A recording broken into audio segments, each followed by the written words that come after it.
Break के बाद आप सभी का फिर से स्वागत है मंडी.com में। मंडी.com में वक्त हो गया है खेती के सिकंदर का। हिंदुस्तान में शायद ही कोई ऐसा हो जो गोवा घूमने की इच्छा ना रखता हो और उस इच्छा के पीछे गोवा के शानदार बीच पर सुखद पल बिताना है।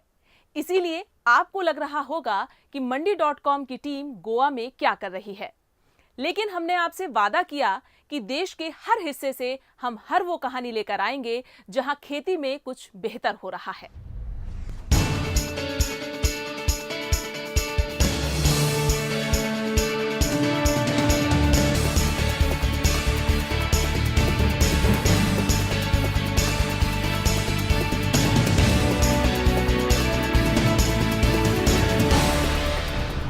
गोवा का नाम सुनते ही हमारे और आपके जहन में खूबसूरत बीचेस और मौज मस्ती के दृश्य तैर जाते हैं, लेकिन आज हम आपको मंडी.com में यहाँ गोवा लेकर आए हैं गोवा का एक और रूप दिखाने के लिए। ये रूप है गोवा की खेती और यहाँ के किसानों का।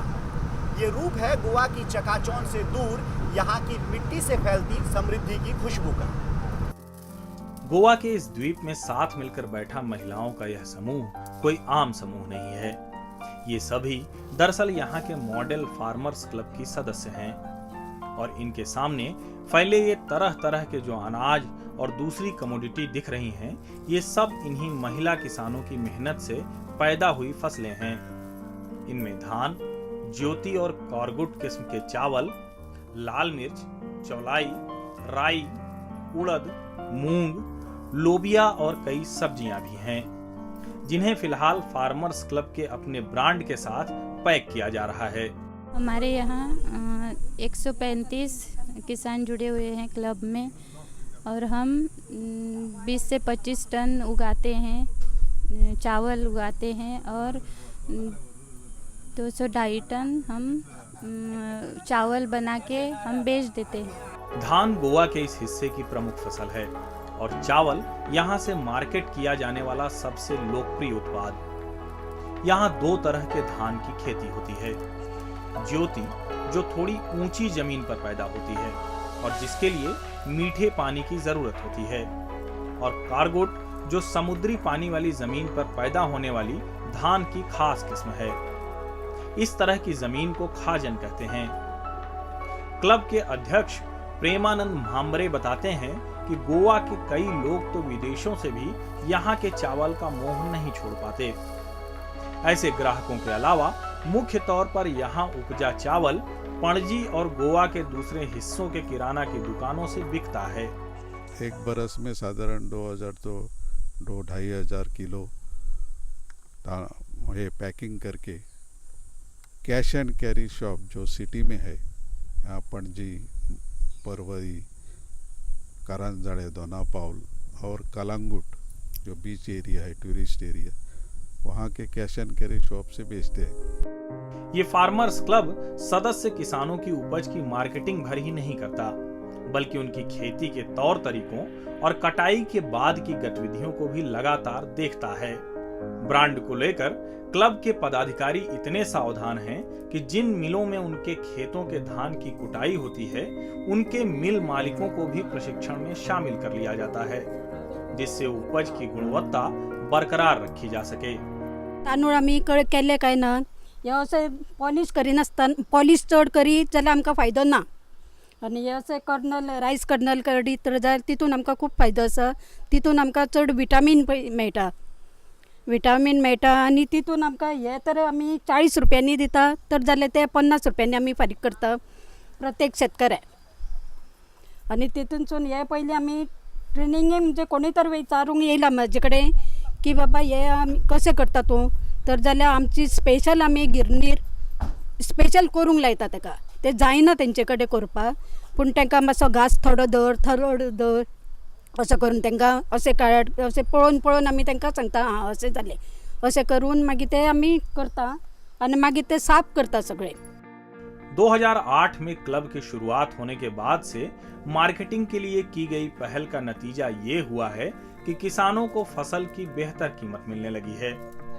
जिस धान की खरीद के लिए गोवा सरकार का न्यूनतम समर्थन मूल्य पिछले साल 19 रुपए किलो रखा गया था, उससे चावल निकालकर किसानों ने क्लब को 50 और 55 रुपए किलो के भाव पर बेचा।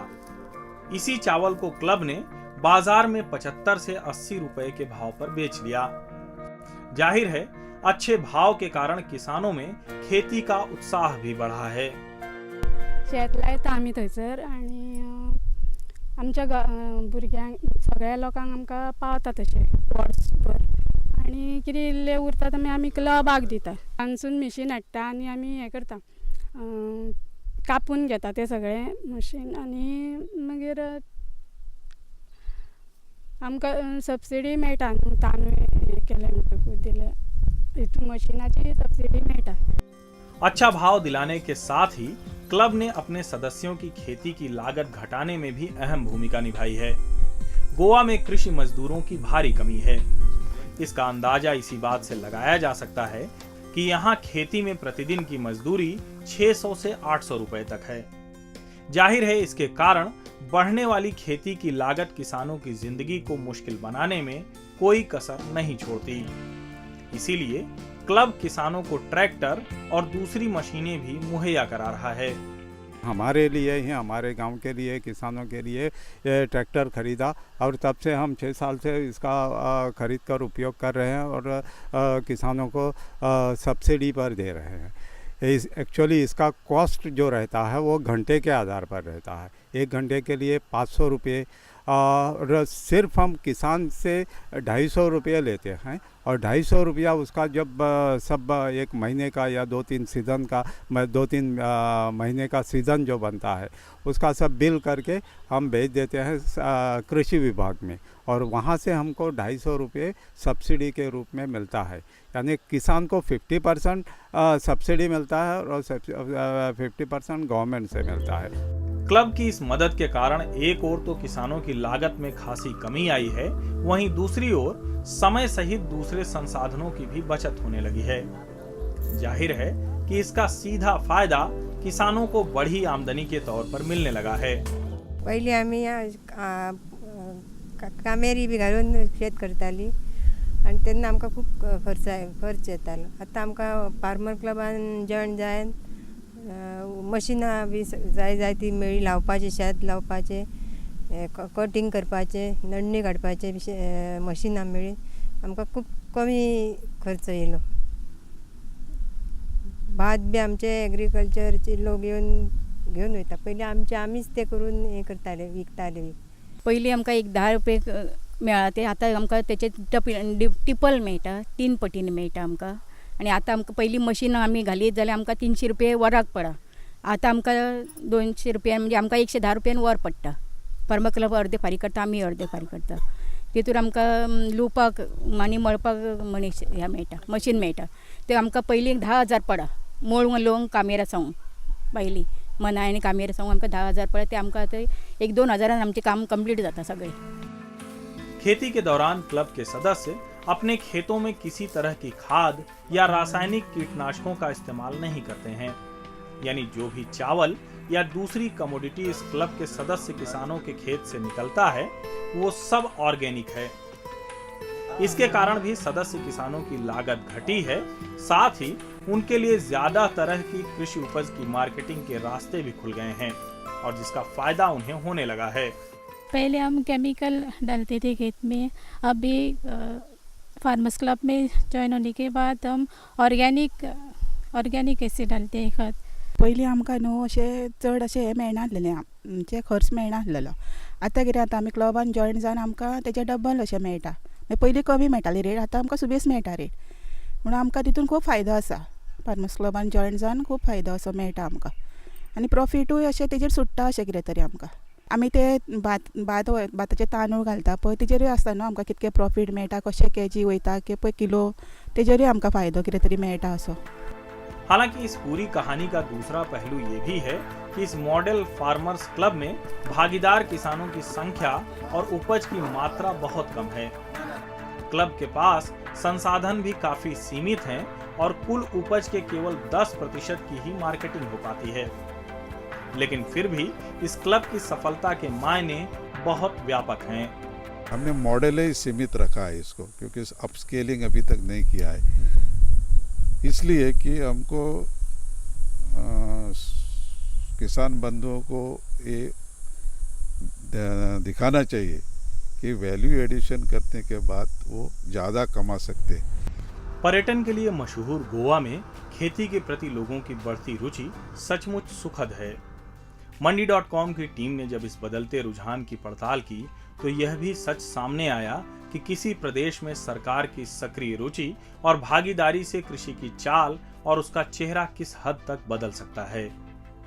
दरअसल पिछले 5-6 वर्षों में गोवा में कृषि पर निर्भर लोगों की संख्या दोगुनी हो गई है और इस घटनाक्रम में सरकार की सीधी भागीदारी हर जगह देखी जा सकती है।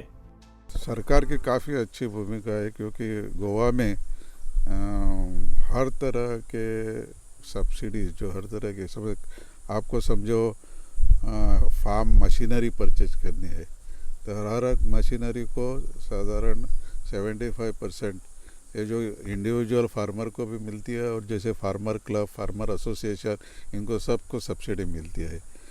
तो इससे काफ़ी तरह के पावर टिलर, ट्रैक्टर लोगों ने परचेज किए हैं, ग्रास कटिंग मशीन और तरह तरह की जो मशीनरी होती है उसका एक है। दूसरे बहुत से और समझो सिंचाई के बारे में,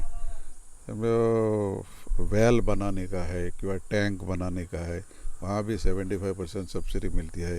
drip irrigation, sprinkler irrigation, pump बिठाने के लिए, सबके लिए 75% सब्सिडी है।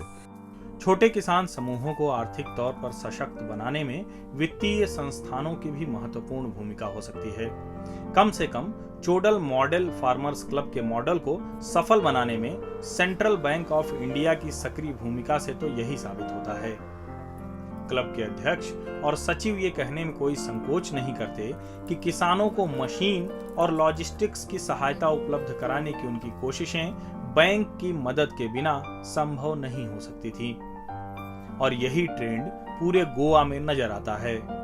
अभी जैसे अपने सरकार ने जो सरकार कर रही है कि किसानों की इनकम बढ़ाओ, तो ये सब इनिशिएटिव दे करके तो उनमें भी थोड़ी जागरूकता आ रही है कि हम एक खेती की तरफ बढ़ें। ठीक है, तो वो इस तरह से वो बैंक भी प्लस उनकी तरफ इन्वॉल्व हो रही है और वो चाह रही कि हम एक फाइनेंस मतलब एक बैंक से जुड़ें और फाइनेंस लें और खेती में इंटरेस्ट लें। तो उस हिसाब से उनको मतलब एक सरकार की प्लस फाइनेंशियल इंस्टीट्यूशन की एक बहुत अहम भूमिका रही है और किसानों की मदद करने में हमें मतलब एक खुशी भी होती है कि हम उन्हें मदद कर रहे हैं, उनका इनकम जनरेशन कर रहे हैं। गोवा सरकार ने भी खेती को बढ़ावा देने के लिए तरह तरह की योजनाएं चलाई हैं। इनमें सभी कृषिगत मशीनों पर 75% की और ड्रिप इरिगेशन और स्प्रिंकलर पर भी 75% की सब्सिडी जैसी सहूलियतों से लेकर अलग अलग अनाजों के लिए न्यूनतम समर्थन मूल्य घोषित करने जैसी सुविधाएं शामिल हैं। यहां तक कि सरकार जुताई के लिए भी 15% की सब्सिडी देती है।